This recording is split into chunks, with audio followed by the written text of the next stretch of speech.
I am Kyle MacLachlan. I am owner of Pursued by Bear Winery.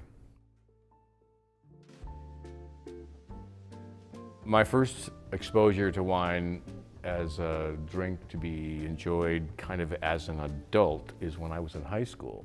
My girlfriend at the time had a family that would sit down for dinner and enjoy dinner, and they would allow us at 16 or 17 years old, however old I was, to enjoy a glass of Chardonnay. It was California Chardonnay.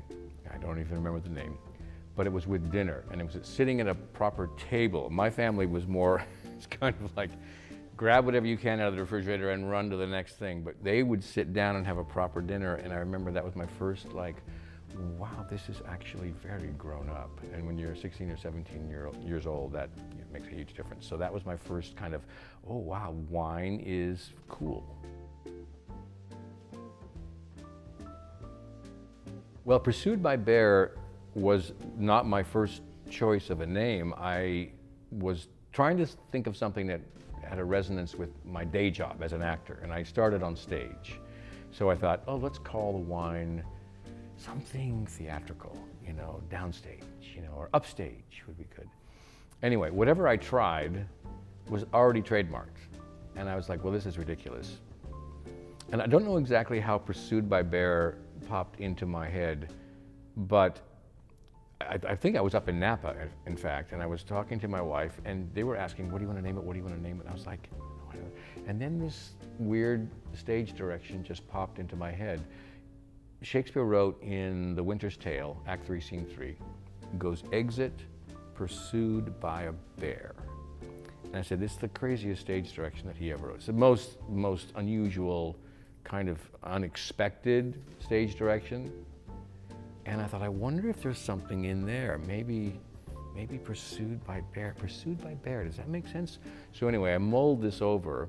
That evening, my wife is friendly with Steve Martin, comedian Steve Martin.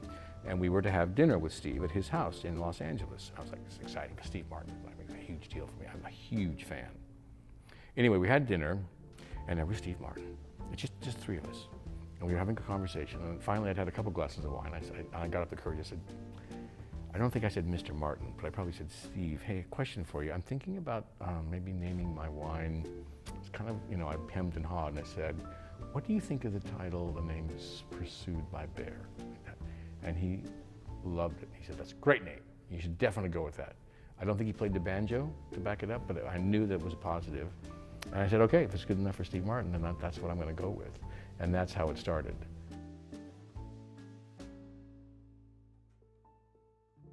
Oh, that's easy. If I had to hire a Shakespearean character to serve as my spokesperson, you have to go with Falstaff. I mean, it's just, there's no better representation, I think, of what wine can do. Probably the negative sides of the wine more than anything else. But he is such a bon vivant. He would be the perfect person to represent the wine.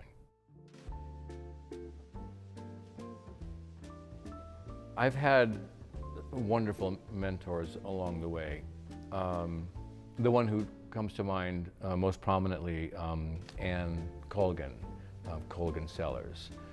And I had the great good fortune to meet Anne by chance. We were doing an interview for In Style magazine, so this was many years ago. And the writer had put together a restaurateur, an actor, a celebrity, and a winemaker. He loved wine. And so Anne was the winemaker. So there, she and I were there at Bruce Marder's restaurant, Capo, actually, in Los Angeles, having kind of a filmed interview, kind of lunch at the counter. And I met Anne Colgan, you know, and I was didn't really know much. She had started Colgan Cellars in '92, and I think we met in like '99, so they've been going for a while.